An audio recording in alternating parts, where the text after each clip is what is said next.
Well, hello, Gregg Colburn and Olin Johannsen. I'm so happy to be talking with you about housing and homelessness. So welcome.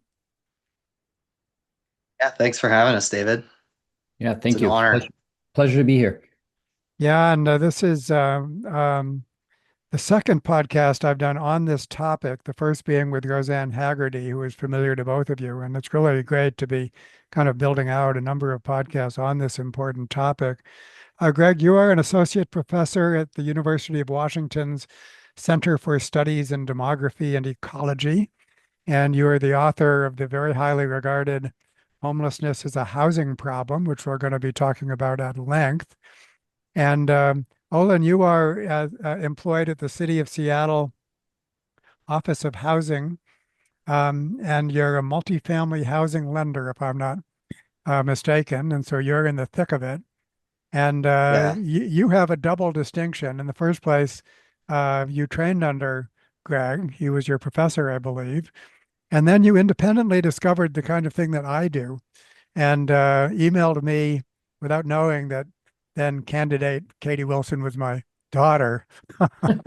and and we've had developed a lovely relationship ever since. And I'd like to begin by so we all have a Seattle connection. Greg, you're at UW. You weren't raised in Seattle, were you? No, I'm a Midwesterner. I'm from Minnesota.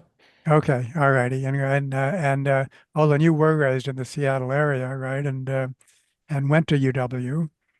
And Actually, I grew up near Portland, so I grew up in Vancouver, Washington, and okay, then I did undergrad at Western Washington in Bellingham, and got my master's in public administration from University of Washington. And it was while I was getting my master's that I uh, was able to learn under Greg, and of course, he taught me everything I know about housing finance.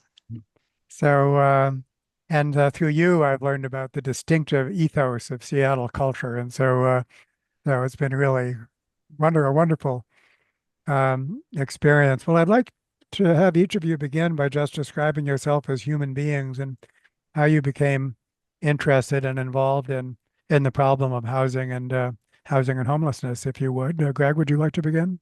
Sure. Well, thanks for having me, David. I am a second career academic. I had a first career in the financial markets and did that for about 17 years. And then at about the age of 40, I transitioned and got my PhD and was fortunate enough to land a position at the University of Washington. And so, when people ask me why housing, there were a couple experiences I had in my first career when I was busy. I was pretty self-absorbed doing my own thing, but I lived in New York City in the 1990s when Giuliani was mayor and he was cleaning up Manhattan, and I got to see what that meant in terms of homelessness as I rode the Yeah, subway from the Upper West Side down to Wall Street where I worked, and saw the police officers come on and rip people off the subway who were sleeping, who were likely experiencing homelessness. And that was pretty jarring. And I remember at that time thinking, like, well, this doesn't end homelessness. It's just a spatial solution. It's kind of moving it around. And so that kind of stuck in my craw. And then in Chicago, I coached Little League Baseball in Cabrini Green as the towers were slowly being torn down in Chicago, and with these boys who'd been raised in public housing projects. And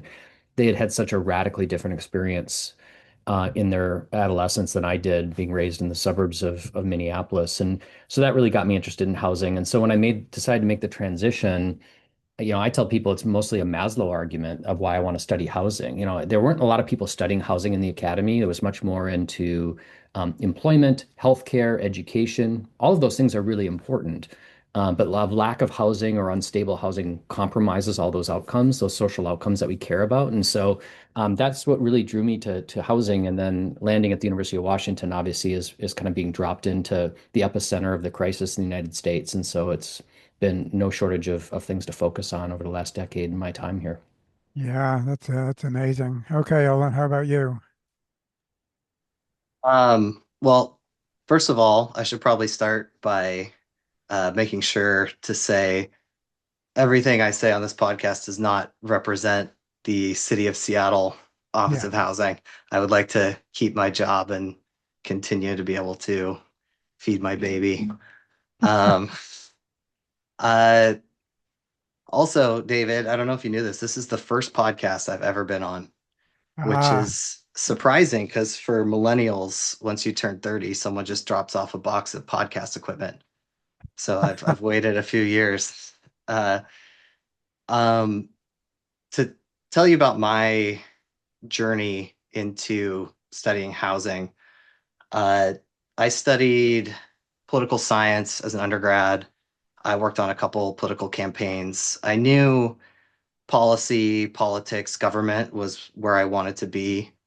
Um, I moved to Seattle from Bellingham right out of school. I worked in some tech startups and I hated every second of it. I knew it wasn't for me. And so from there, I knew I wanted to go to grad school and study policy, uh, but I wasn't exactly sure what avenue I wanted to go. So in the last year before I started grad school, I did an AmeriCorps term with a service provider in Pioneer Square in Seattle, where I did direct service with chronically homeless residents of Seattle. And being in Seattle for the last 12 years, this problem is pretty obvious. If you've just been living here, it's really in your face how big of a problem it is. But being being there in the thick of it and working directly with the people who are impacted the most was, at the very least, extremely motivating to want to be a part of solving the problem. So when I went to Evans School at UW, I studied everything I could related to housing, did tax policy, um, housing policy. I took the real estate school classes with Greg, where they dropped a couple policy kids in on putting together a full uh, development plan for a new building where I had to pretty much pick everything up with no knowledge. And then since then, uh, I did a stint with the Seattle Housing Authority, and now I'm with the Office of Housing, doing lending for affordable housing projects. Um, in terms of what brought me to the uh, evolutionary science and complexity science, uh, my goal was never really to work in the industry. It was always to try and be a part of the solution. And so as I kept digging and digging into like why have we not figured this out? You know, Seattle has been throwing everything they have at solving this problem in a myriad of ways.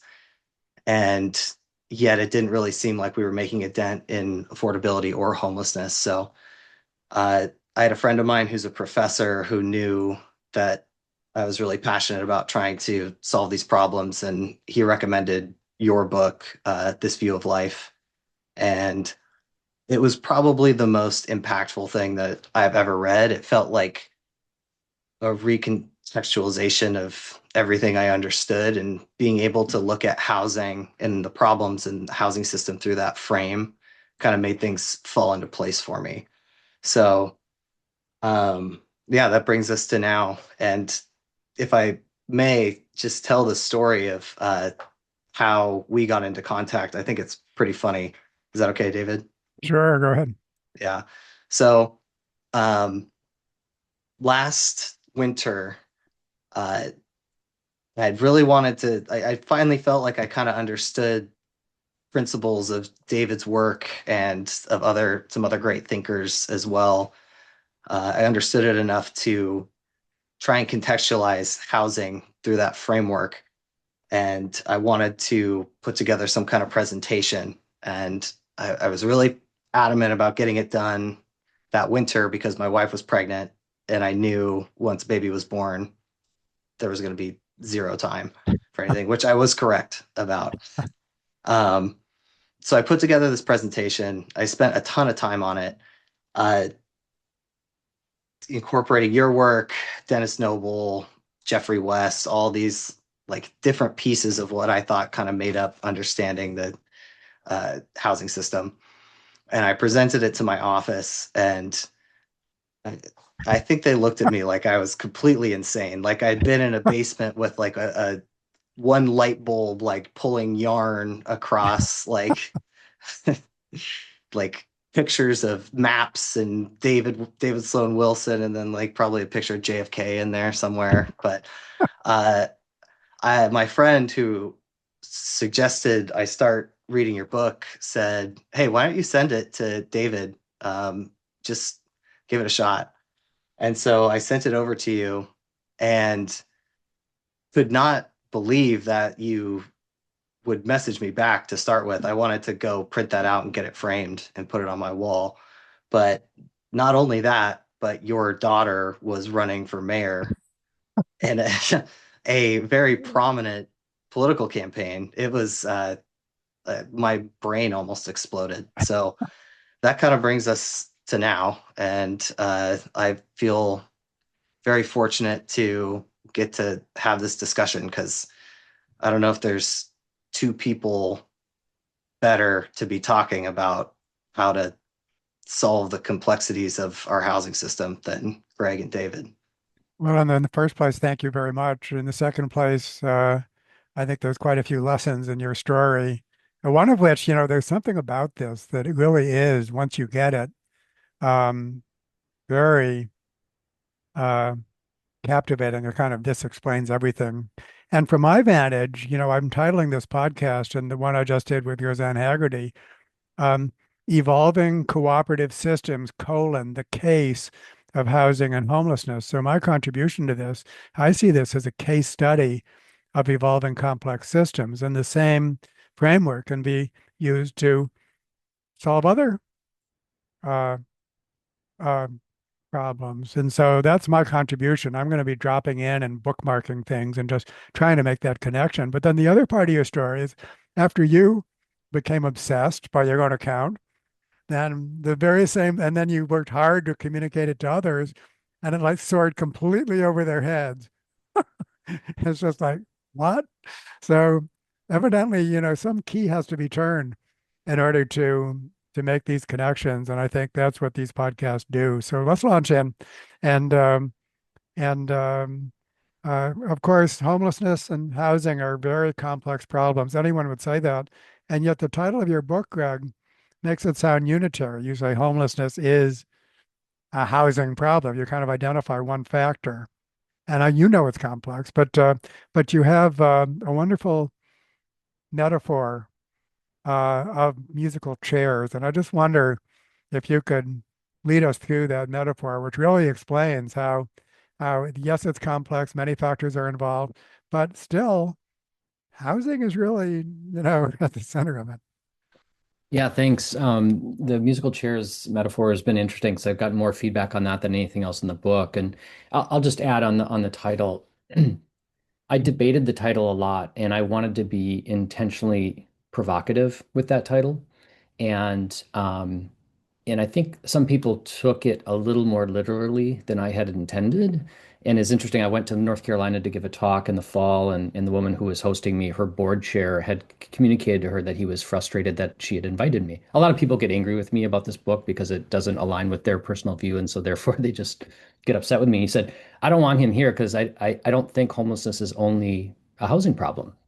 And when she shared that with me, I said, well, good news. That's not the title of the book. It's not, we didn't have only in there, right? This is obviously a complex situation. And what we wanted to do was kind of force people who said this is a drug problem to confront the fact that probably housing plays a pretty big role in that. And so the musical chairs metaphor has been used by social scientists in a lot of ways, but it hasn't been applied particularly to homelessness in this particular sense. And so 10 friends, 10 chairs, people know how the game is played. Music starts, people start walking around. The leader pulls one chair out. We now have 9 chairs and 10 people. Music stops, everyone scrambles for a chair. And in this case, the loser of the game is Mike, and Mike was on crutches after spraining his ankle. And so he was unable to move quickly when the music stopped and therefore was left without a chair. And so if we interviewed Mike after the game and said, Mike, why did you lose the game? He would likely say, well, I had a bad ankle. And people would nod and say, well, yeah, of course, that's why Mike lost. The rest of us could run quickly. He couldn't. But if we ask a different question, say, why didn't Mike have a chair? It's because we didn't have 10 chairs. And so what I say to my audiences is this is an overly simplistic analysis. But when we walk down Third Avenue in Seattle and we see Joe sitting on the street and there's a needle next to him, we say, of course, Joe's homeless. He's addicted. Of course, Joe's homeless. He's experiencing a mental health crisis. And yet, what we miss in that simple analysis is the structural deficit of housing that's creating it more likely that people who are vulnerable will end up without a chair, or in this case, without housing. Yeah, that's what's so beautiful about it. And so we have these individual factors, which indeed influence um, um, who becomes homeless. But Absolutely. then we have the musical chairs, which is basically the housing stock and that's needed for that. Well, I mean, the book itself is um, definitely appreciates the complexity of it all, and and also the need for the analysis of geographical variation. In the first place, I want to compliment you for leading the reader through very complex sort of multivariate statistics and stuff like that. Um, but the bottom line is you can't really understand whether something is a causative factor, and unless you do cross-location analysis. And in this case, the continuum of care is a basic unit for this. And I wonder if you could first of all describe what the continuums of care are, and then describe the kind of analysis that you do that analyzes geographical variation and why that's needed in order to tease out these multiple factors. Sure.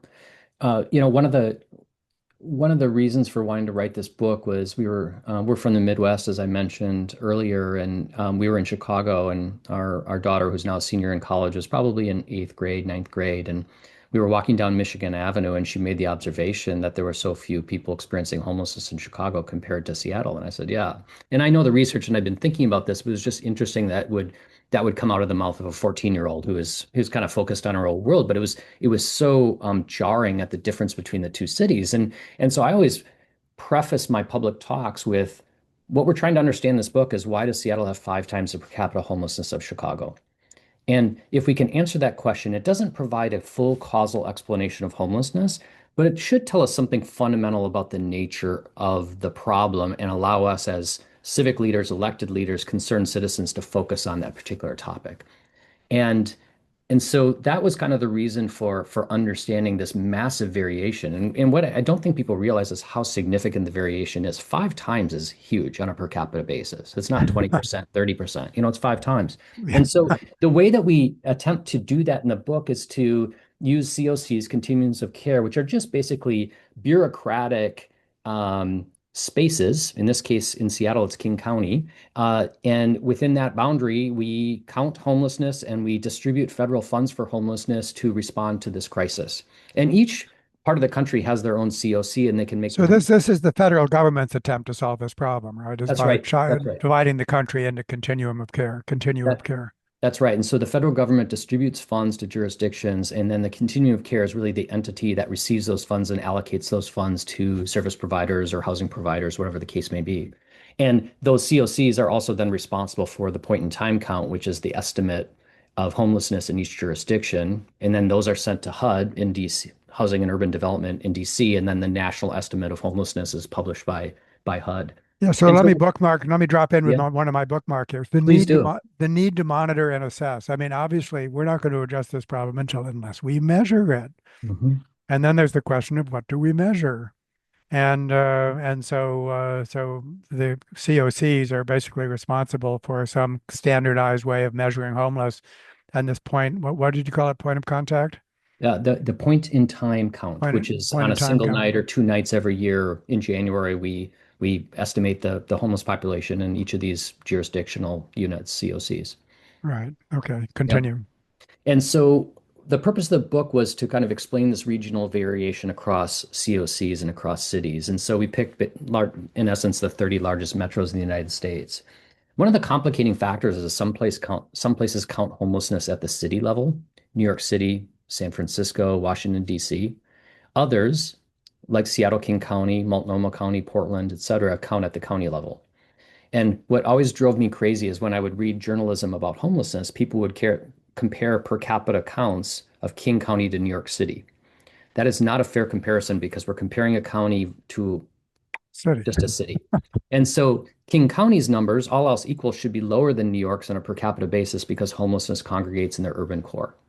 And so what we did in the book is we separated cities from counties. And so we compare within cities. And when we do that, we see a 5-to-1 relationship.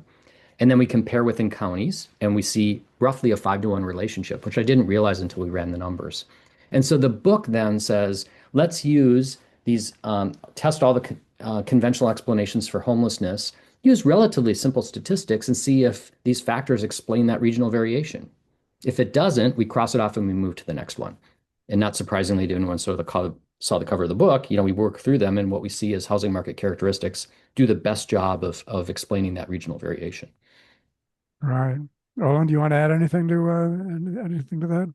Yeah, just real quick, one thing that I've been thinking about a lot is looking at Seattle in comparison to the rest of the country and how the measurement is done at a per capita basis. And on the per capita basis, Seattle is maybe the top. It kind of changes year by year, but top three almost always. And it's usually Seattle, New York, LA, San Francisco, some combination of those. I don't know if this has actually been studied, but I have a suspicion that homelessness very well could operate on the same types of scaling laws that crime and other and economic development and you could explain scaling much better than I could, David. But um, when looking at Seattle through uh, the scaling lens of cities, our homelessness numbers are even more dire than it appears by per capita. So if we're beating out Um, New York by per capita, how much worse is it looking through a scaling lens? And that's something okay. I've been thinking about a lot. Yeah, but that's really interesting. And I'll recommend Jeffrey Westbrook's Scale for a book on scaling. And what that shows is basically that if you plot logarithmically size of a city on the x-axis and then any number of things on the y-axis, you get this regression line, and the points adhere pretty closely to the regression line. And there's a lot to say about that, including I think those graphs are deceptive, frankly. But I think that on the one hand, so that makes the point, you just can't compare cities when they're different on the x-axis. And so if New York City is whatever times it is, what's probably 8 times or 10 times larger than Seattle, then then you got to just put them on the graph to see that before you can compare them. But the other point to make, which I think Gregg has already made, is that even if you held city size constant, you could still get huge variation. And you've already said that Chicago has much less homelessness than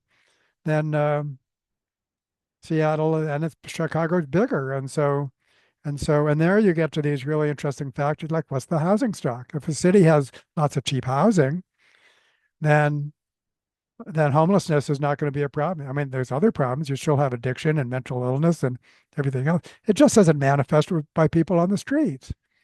And so you actually do get a lot of variation for any given size. And that would be kind of against the idea that everything scales to size. So, and I think that's, all of that's really kind of super interesting. And one thing, Greg, and when you describe doing this kind of research, on the one hand, one thing I'll bring out is that, the data is not perfect. And so you really are compromised in a sense. You have to work with the data that exists and you have to do the best you can. And so therefore you do such things as so, a separate data set for cities and a separate data set for counties. But against that background, you have a quote, which I'm going to read here. Um, when the dust settles, you say, we analyze a range of individual and household vulnerabilities and attributes and ask whether these common narratives explain regional variation. These data and analyses provide compelling evidence that the answer to that question, more simply, is no. And so, despite the vicissitudes of data, and I mean, in any academic article, you bend over backwards to be provisional and humble and tentative and stuff like that.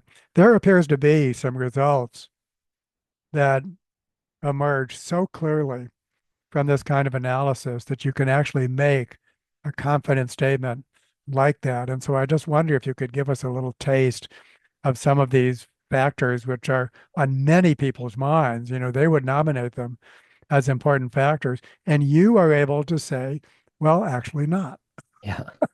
And part of this was driven by, and I make jokes about this when I give public talks, but if I go to a party on Saturday night and I'm drinking a glass of wine and someone hears that I wrote a book on homelessness, inevitably someone comes over and starts lecturing me on the causes of homelessness who has no training in this. And I joke, my best friend has a PhD in physics. No one shows up to him at a party and lectures him on physics, but people are always lecturing me on housing and homelessness, which is kind of an interesting social phenomenon, but I think part of it is because we've all lived in houses. And so to a certain extent, we are experts in housing because we have lived experience of what it means to be in a nice house or not a nice house or not have any house at all. And so to a certain extent, these tests that we perform were to counter the narratives that I hear all the time. And so the three that I'll touch on briefly, and they produce the exact same result, are poverty, drug use, and mental illness. Of course, at the individual level, if David, Olin, and Gregg are experiencing poverty, we're far more likely to experience homelessness. That is a true statement. The literature is very clear on that. Yet when you look at the poverty characteristics of a city, homelessness thrives amidst affluence, not poverty. The nation's poorest cities, Detroit, Cleveland, St. Louis, have far lower rates of homelessness than the nation's richest cities, Boston, San Francisco, and Seattle. Okay. This doesn't mean that poverty doesn't matter. What it means is being poor in an affluent place has really significant consequences, which is Manifests as homelessness, that's basically. right. That's right. And so what we see is a lot of homelessness in really rich places. So we can't blame at the community level poverty for the high rates of homelessness in Seattle. Drug use. Of course, drug use and addiction and substance use disorders increase the risk of experiencing homelessness, no doubt about it. And so we then say, well, it's plausible to say if you have more drug users, you'll have more homelessness, right? From a logic perspective, that's a perfectly reasonable argument. But when you lay it out across the country, what you see is the places with the highest and frankly tragic instances of substance use disorders are places like West Virginia and Arkansas and Mississippi. Highest overdose death rates occur in those states. And those are not states with really high rates of homelessness. And so what I say to people is if this were fundamentally a drug problem, we should see massive homelessness in Appalachia and the southeastern states of the United States. We Yeah. don't. Now, Yeah. again, are drugs important? Absolutely. And is addiction in the face of a really brutal housing market in Seattle an issue? Yes, it is. And people get really irritated about that. Same story with mental illness. We do not have more mentally ill folks in our state than other places in the United States. What's important though is, people struggle when two things can be true at the same time. It can be true that the state of Washington has had an inadequate response to behavioral health challenges for decades, woefully inadequate.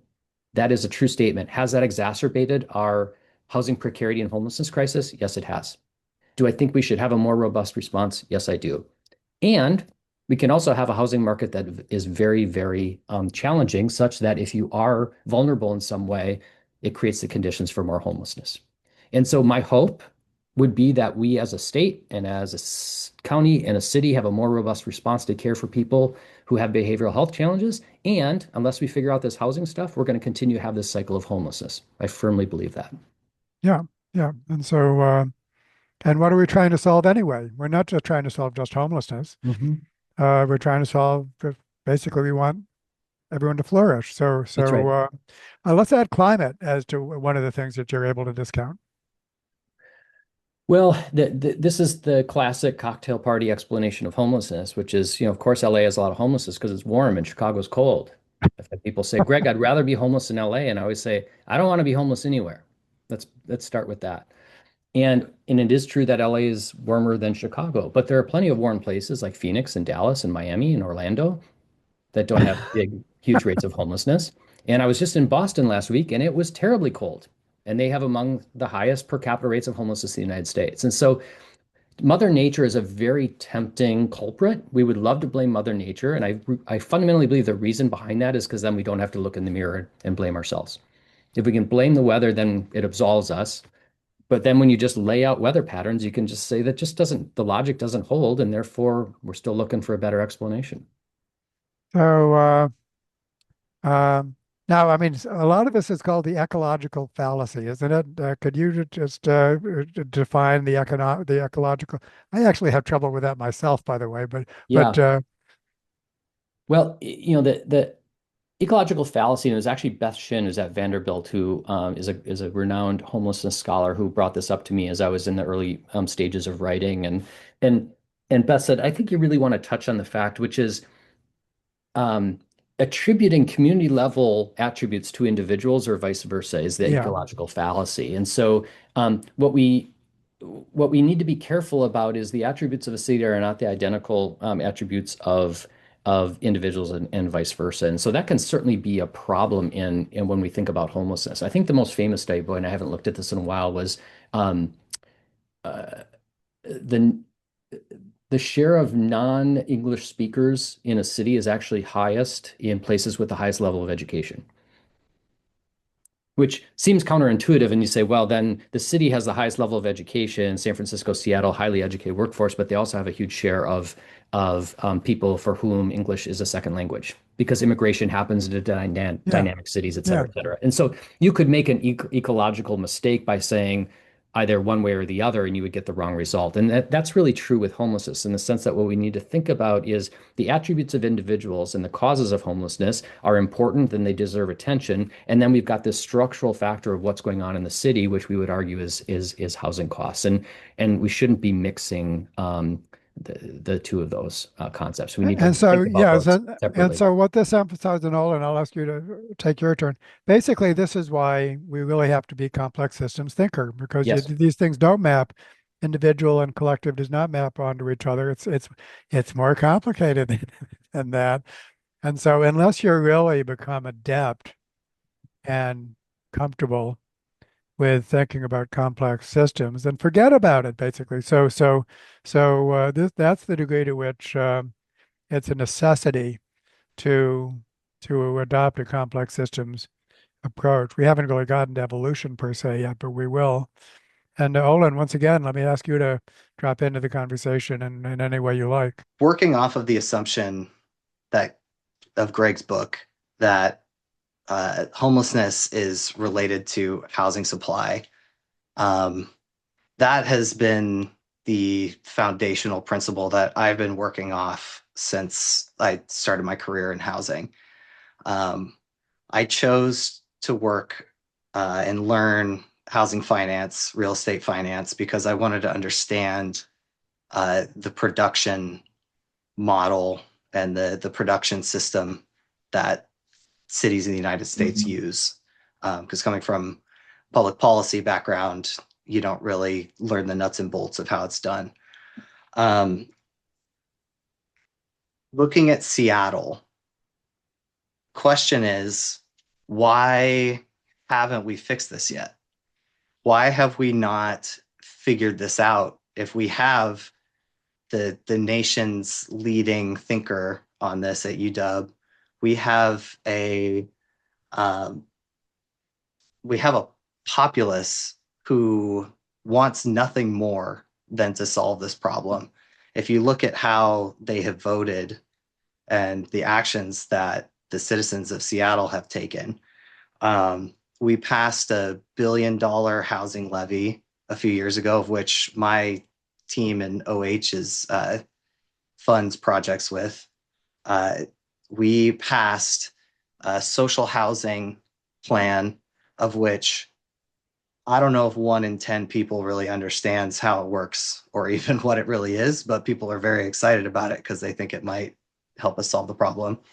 And we elected a new mayor named Katie Wilson, whose entire platform was built on Affordability solving and housing. housing. Yeah. Exactly. So I have my thoughts on this, but I'd love to kick this back to Gregg first. And why do you think, what is it in Seattle that's keeping us from solving this problem?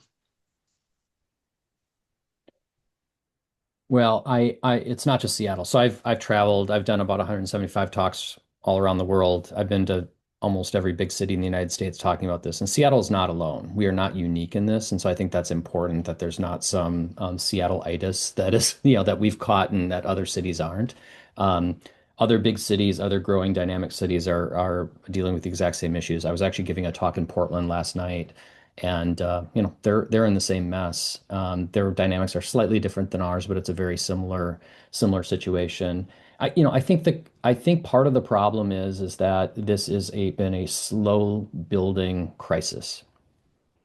And therefore, we are behind the eight ball, and we've been behind the eight ball for 2 decades, and now we're waking up to say this is a problem. And we're trying to fix a problem that's 2 decades in the making in a 4-year election cycle.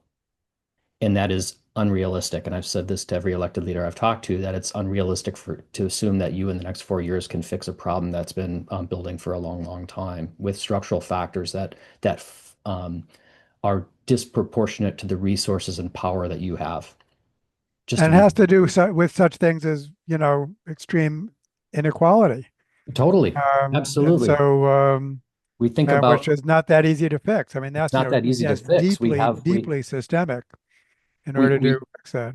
Absolutely. We have structural systems in terms of how we allocate resources. We've got race-based systems in healthcare and criminal justice and education and housing that have created huge disparities that manifest themselves in the population of people experiencing homelessness. We have land use and that has a terrible history. If you read Richard Rothstein's book, Color of Law, a terrible history in how we structured our cities and laid them out. And now we have incumbent residents who have benefited from these systems and don't really want to change them. And yes, do they want to get rid of homelessness? They sure do, but I really don't want my block to change.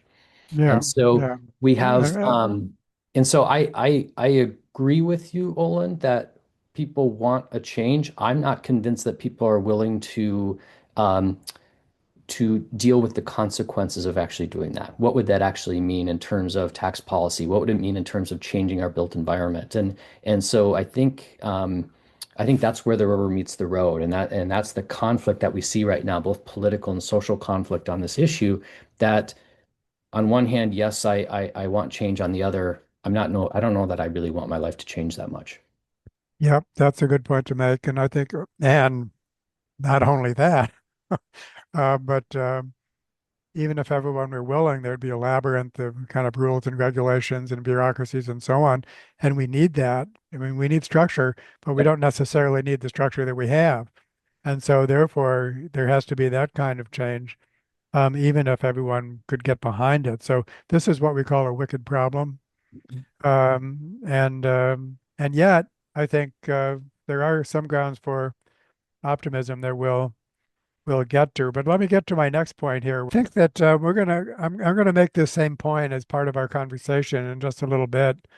That on the one hand, we need to have these regional these analyses that are of geographical regions, and yet at the same time, when it comes time to do something in any particular location, there's a complete switch in strategy, and we have to look at each and every location, not just a city, but probably neighborhoods within a city even that that's very, very contextual and treats each city or each neighborhood as a complex system in its own right, requiring its own contextual solution. But before then, I wanted to um, and we have Olin suffering from a poor connection, so with apologies to our listeners. But the Trump administration, Greg, in 2019, so this was the first Trump administration's Council of Economic Advisors published a report on homelessness, which you discuss in your um, um, in your book. And of course, it's a Council of Economic Advisors, so they also have social science researchers on their side. And so, on the one hand, I'm one of the questions I'm asking is this: is this just like a battle of social scientists, and or on the other hand, is this report something which really from an academic standpoint, really doesn't pass muster. So if you could comment on the Trump report, I don't want to prejudice your answer, but if you want to comment on the Trump report and your reaction to it, that would be really useful, I think, for our listeners. And also, you mentioned the sparring that that's taking place between Trump and Gavin Newsom as not very helpful. Thank you very much. And so on the one, I mean, even the progressive dialogue, I think, is part of the problem, not part of the solution. It's not as if the right is bad and the left is good. I think it's more complex than that. Yeah, I think it is complex. The report that came out of Trump one's Council of Economic Advisors was basically making the logical argument that I hear from a lot of people, which is we have a lot of homelessness in certain places because they have a lot of drug users and a lot of mentally ill people.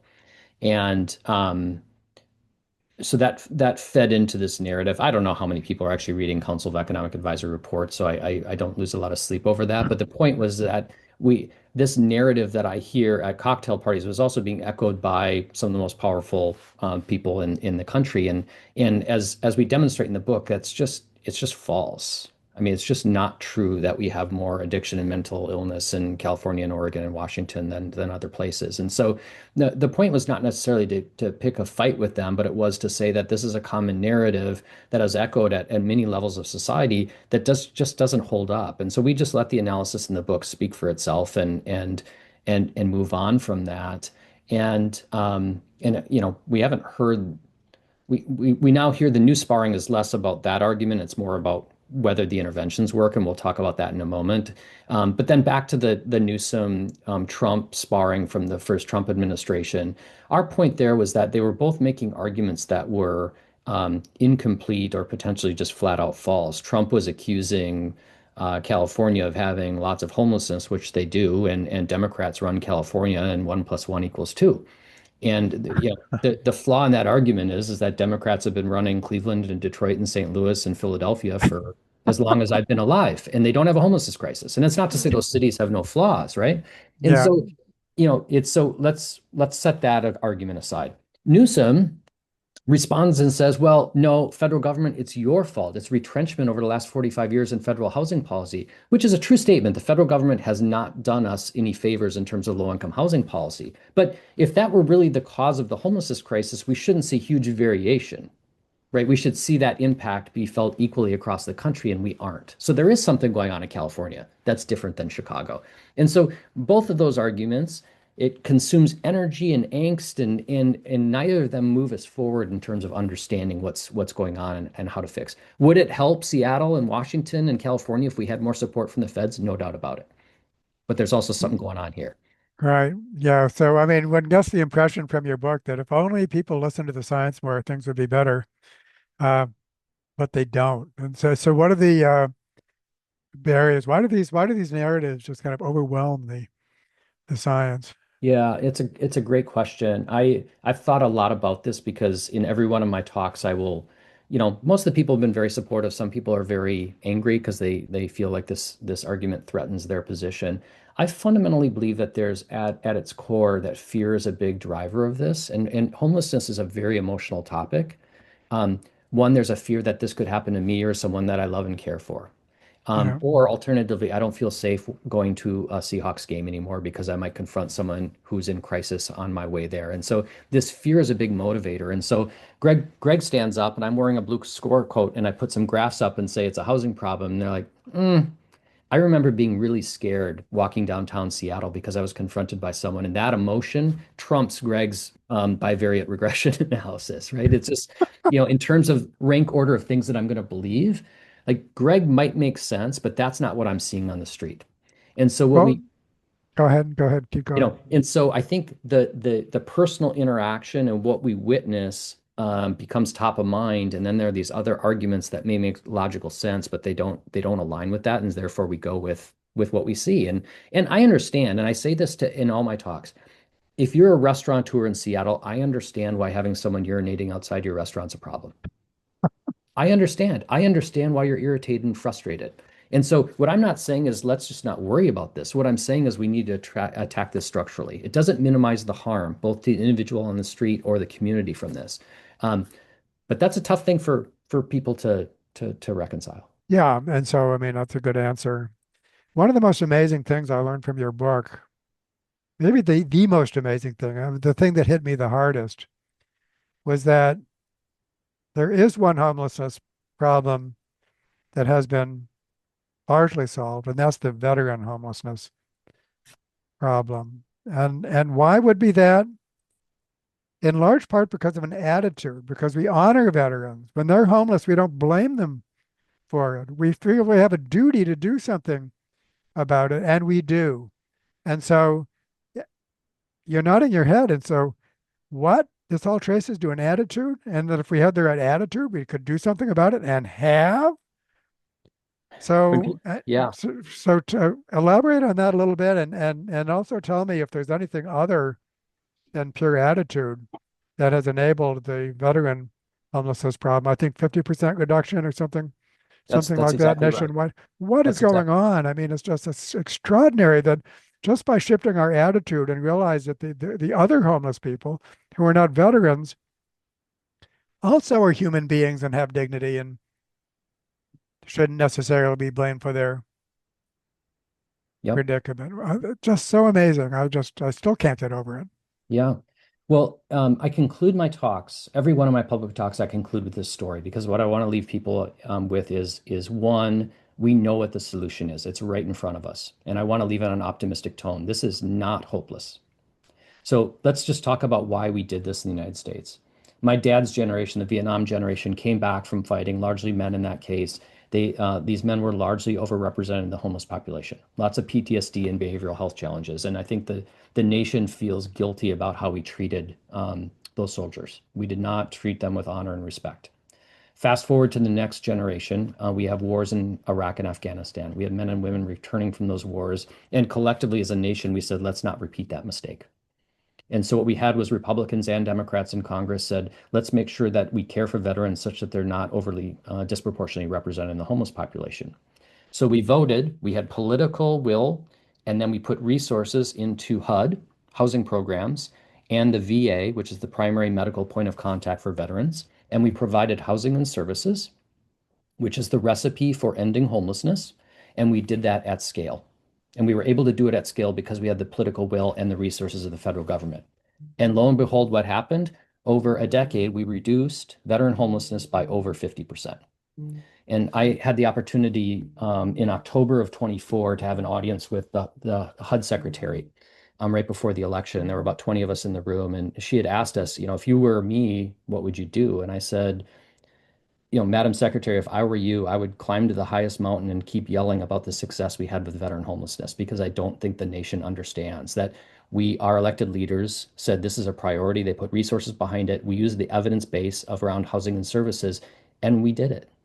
And so it's a hopeful sign. And what's terribly frustrating is we're having debates about whether housing first works. And I want to pull my hair out because I'll say the only time we ever scaled housing first was in the case of veterans, and we had massive success.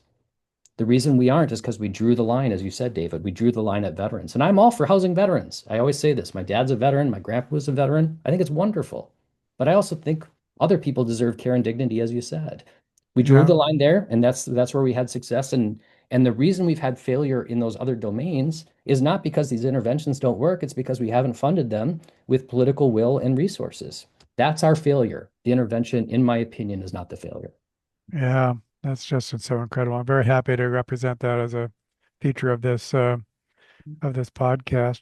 Well, the next point I want to make is that so we have this, amazing social science research that we bring to bear through geographical variation. But when it comes time to work on in any particular location, Seattle or any place else, then I feel that the entire strategy shifts and becomes more what I call idionomic. In other words, whatever we're working on is a unique complex systems. And yes, what happens elsewhere is transferable, and we need to know about it. But at the end of the day, we have to know this particular system in enough detail to know exactly what the levers are that we can tweak and so on. And so I want to get begin by getting your opinion on that strategy, basically, get your affirmation, basically, that of course we have to do that. There's no cookie cutter solutions. What works in Denver may or may not work in Seattle or San Francisco, but so we should try it out, but always be ready and able to tweak it or and so on and so forth. So this idionomic approach, which means basically studying a single system as a system, whether that's an individual or a city. Just comment on what I said. As do you agree with it, and then how do you go about executing it? Yeah, I do agree with that, David. I think it's a good way to position it, and I think it speaks to the complexity and challenge that both you and Olin have highlighted in Seattle and in other cities. So before I comment on that, I want to make one point, which is a little bit about my contribution to this topic and where I am probably more qualified to speak than others. There, we can think about homelessness in two ways. We can think about preventing people from experiencing homelessness or understanding why people fall into, or as some people say, are pushed into homelessness. And then there's a separate question, which is once someone is experiencing homelessness, how do we get that person back into stable housing? If we think about the time and energy spent talking about this, we spend probably 90% of our time thinking about once someone is experiencing homelessness, how do we get them out? Our book, our contribution is disproportionately focused on that first question, which is what are the conditions in Seattle and San Francisco and Los Angeles that are creating an environment in which more people are falling into homelessness? And then we have these interventions to say, how do we get them out? The problem in Seattle and San Francisco and LA is those interventions don't work as well because we still are trying to get people out into a constrained housing market. And so the system doesn't operate as well. And to a certain extent, there's kind of a bottleneck there. And so I am more qualified to speak to kind of the inflow problem. And then there are a lot of people who spend a lot of time thinking about these specific block by block, specific individual interventions. And so I tried to not stay solely in my lane because I understand those interventions. But for example, Roseanne Haggerty, who you spoke to previously, has spent her career doing this with cities in partnership to think about how do we deal with this block by that block by that block. And so I won't pretend to have anywhere near the expertise or knowledge that Roseanne has on that point, but I think it's a really important way to approach the problem. And when you start to get to by name lists, right? Here's David. What's David's situation? How are we going to get David into a more secure situation? It becomes almost like a military operation where we just have to have logistics and systems and supports for people and we kind of work them through. And so I think it's a really important point. I hope my work will create an environment in which we have fewer people entering the system, such that um, these specific responses aren't so difficult. I always say Norway, Sweden, and Denmark have homelessness, but it's a really low number of people that slip through the cracks, and then they have a system to care for them. And we can do that. The problem with our system is that we're caring for really acute people with acute challenges, and we're trying to deal with people who are serving coffee at Starbucks, living in their car and showering at the YMCA. Like we're trying to solve Yeah. for so many problems in that system that what you're describing becomes really hard. And then when we don't have success, what do? Well, we blame the service providers and say they don't know what they're doing, which makes me angry because the system Yeah. has created this and they don't have the resources and tools to do that. And so I cheer on Roseanne and colleagues, and I know Seattle's partnering with her, which is wonderful. And I hope we have great success there. And at the same time, keep our eye on the ball about the structural deficit in Well, housing. I mean, there is a need to do both short term and Yep. long term. We want to get the guy that's urinating outside your Yep. business establishment Yep. into something that's good for everybody. Hmm. And then we need the longer term structural stuff. But let me Yep. channel Roseanne. And of course, we'll provide a link to my podcast with her. And I'm glad that you emphasized the kind of the distinction between your long term approach, basically structural approach, and Yep. her more short term approach. But what Roseanne does, and what's I think needed for the solution of any complex problem, is in the first place, you have to operate at the systemic level, and you have to get all the stakeholders that are in a position to do something about this problem system wide. So that's point one. You have to operate at the system level.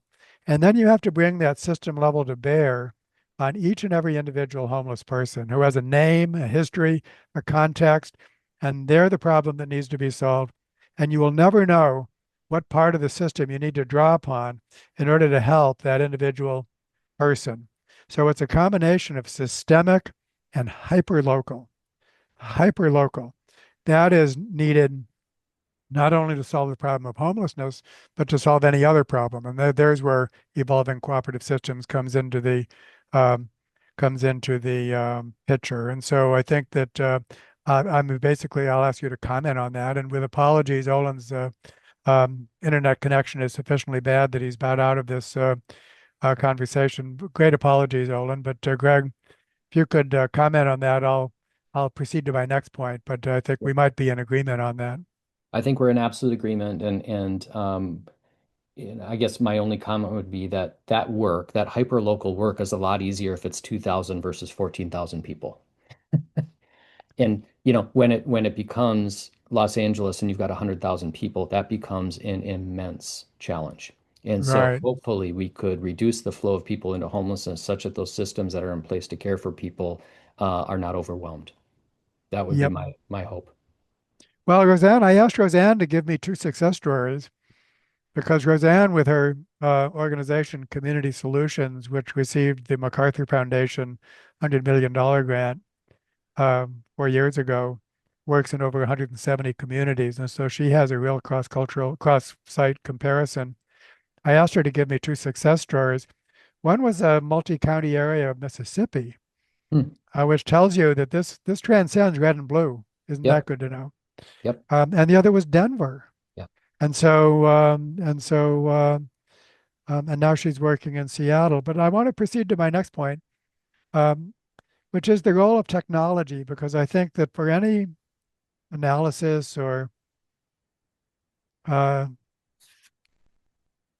execution of action in a complex system, you won't understand a complex system at some point without I'm using, technology very broadly.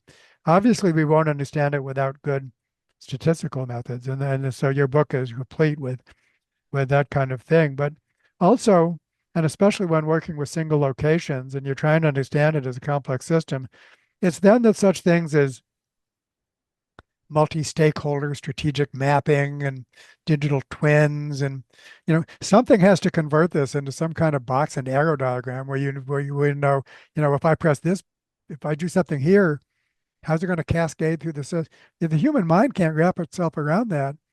Mm. And so there wasn't actually, apart from your statistical analysis, I don't recall too much kind of just technology in your book. But Yeah. I'm asking you now, what's the role of this technology dimension, and of course that means most recently AI, Yep. in addressing this problem at any particular location?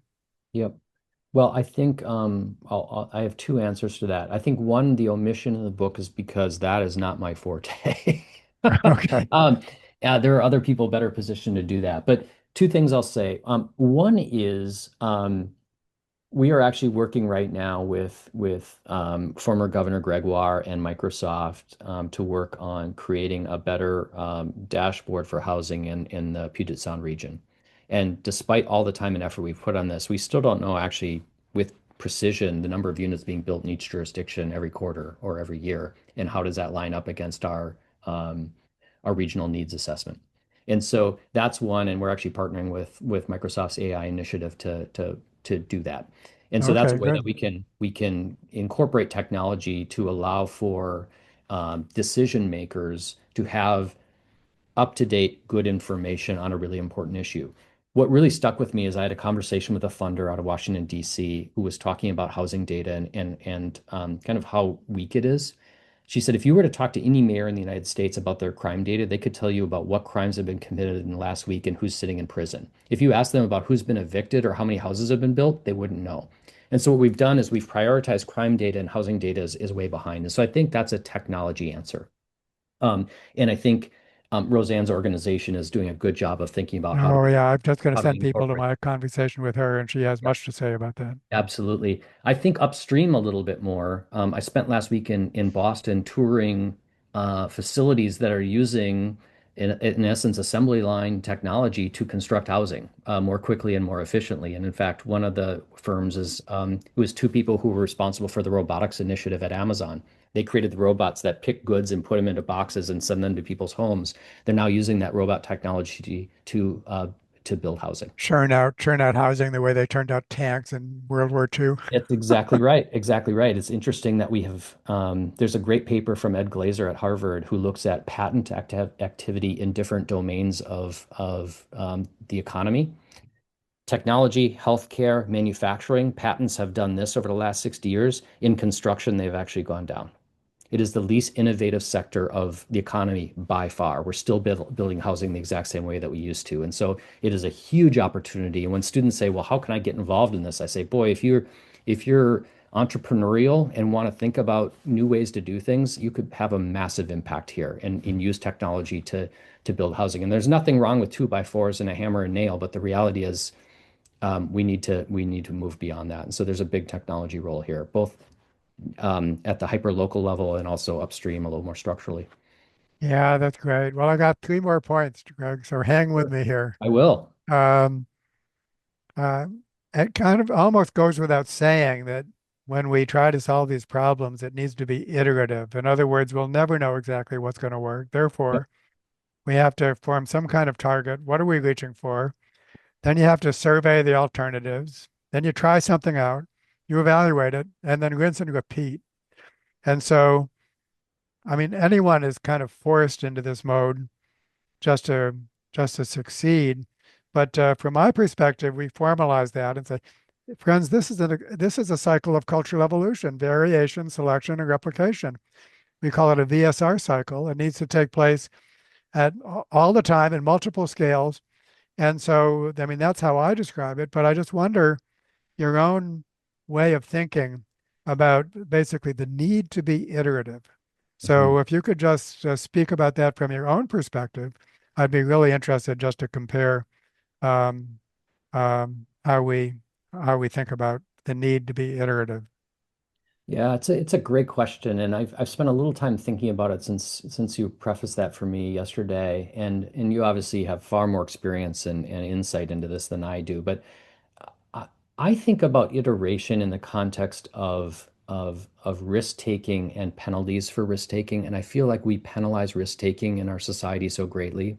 And I think about whether it's our new mayor or other elected officials who have intractable challenges, take a risk, it may not work as well as we'd hoped, and they are therefore punished either in the Sure. court of public opinion or at the ballot box. And Right. and so I think that and what actually I thought about when you posed this question was parenting. And I know this is a little bit of a deviation, but there's no manual for parenting, right? And our my wife and I have two kids who are both in college right now. And you want to talk about an iterative experience? It's parenting, which is okay, well, that didn't work as well as we'd hope. We're going to do something else. And it's basically just the two of us looking at each other saying, well, what are we going to do this time? And you can ask friends and your parents and what did you do? But each kid's different. And there's something beautiful about that in the sense that we're allowed to iterate, we're allowed to do better next time, we're allowed to admit that this didn't work, and we don't blame each other, and we kind of move forward, and the kids are hopefully going to be okay. And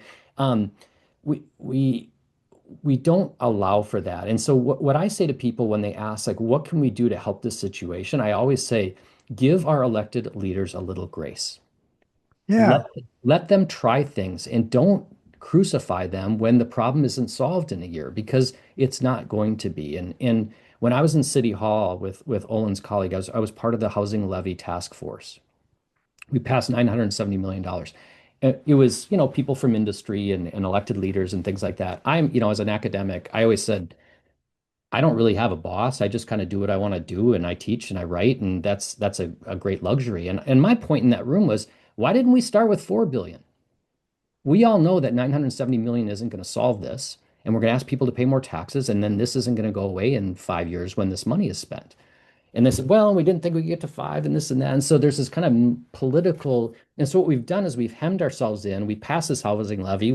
We had a big celebration. We know that it's insufficient to fix the problem. And now your daughter or other people are going to have to stand up and say why this wasn't solved with $1 billion when in fact the problem's bigger than that. And so through some of those decisions, we hem ourselves in and almost set ourselves up for failure, and it prevents this kind of iterative process. The other way that it hems us in is this idea of, I hear this all the time, Greg, what's the housing need in the Puget Sound? Well, this estimates that, this estimates that. How about we just get started? I have very little fear that we're going to overdo it. You know, but we kind of wait on the sideline because we want to know the answer to that, and to a certain extent, it's somewhat unanswerable. Um, and my point is, let's get going, and so all those, and to me, it's kind of the fear of failure and the risk associated with us prevents us from doing a lot of things, and that is really harmful from my Well, I perspective. mean, the point I want to bring out there is that, most of what you said is attitudinal. Yes. Attitudinal. And much of my conversation with Roseanne was attitudinal. Yep. Yep. That basically, it just comes through again and again. And I think that at the end of the day, that's optimistic because actually one of the most easiest things to change is actually attitudes. Yep. So, Right. and then the attitude should be failure is the leading edge of adaptation. Mhm. If we try Mhm. something and it didn't work, then we that's a cycle of cultural evolution. Now we do it again. We try Yep. something else and we try to churn those cycles out Yep. as fast as we possibly can. That's the only thing that can can work. So I'm really happy to have covered that with you. Okay, I've got Yep. two more. Sure. So in my talk with Roseanne, I learned about something that you already know about, and that was uh, the concept of a business improvement area, BIA. And it's described as it occupies a given neighborhood, basically, like Pioneer Square. It's a unit of change described as funding mechanisms for business district revitalization and management. Local stakeholders oversee and fund the maintenance, improvement, and promotion of their commercial district. I did not know about this unit before. And the reason it excites me is that it, in the first place, is not about homelessness. Hmm. And in the second place, it requires solving the homelessness problem in order to pursue its broader goal, which is in kind of business oriented, but in a way which is also very accountable to the residents and so on and so forth. So it's not just businessy. It's and so I found that amazing. And what I want to bring out is that much as we want to solve the problem of homelessness, we'll never do it if we focus too narrowly on the problem of homelessness. That this is going to take this is part of something much larger. And I don't know what the boundaries are to that much larger. It kind of expands and ultimately encompasses the earth. But of Yep. course, that can't we can't just be all be thinking global all the time. So just comment to me on this really interesting unit that I didn't know about and might be just a wonderful unit to work with that solves the problem, addresses the problem of homelessness, admittedly in a small area. And hopefully you don't want just to push it into some other area. You need that degree of coordination, but which but which nests one problem, homelessness, within something larger. So, and anything you want to say about this business initiative area, I'd love to hear about it. Whether you see that as a potent unit of selection, basically, in my terms. Yeah. Well, I am not an expert on this at all, but the thing that came to, I mean, I'm familiar with the term, but that's more Roseanne's space than my space. But what's interesting is when you brought that up, what came to mind to me is the history of poverty in the United States. And so when you go back to how we've dealt with poverty from the inception of this country, and frankly, when colonists landed here, was it was very, very localized responses. And so what you had was agriculturally driven communities, and within every community there were people with particular needs. And it was basically a social contract that each community would care for their own. You did not ship them to the next neighborhood.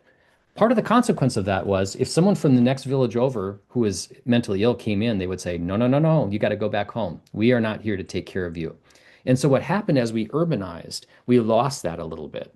And so when I hear that idea, it's a little bit of like, in our little space, we're going to be responsible for all of us. And that means making sure the restaurants are doing well and the streets are cleaned, and we're going to deal with homelessness. And it's almost back to this kind of hyper localized, having a responsibility for the community.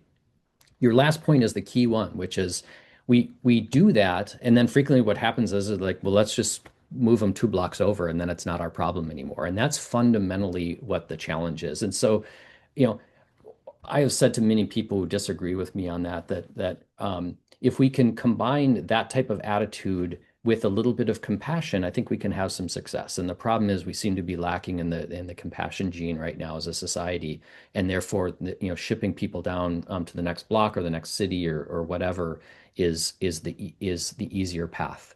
And that just ends a cycle and a system of never-ending hardship for the individuals and a problem that never goes away, which is the New York Giuliani story.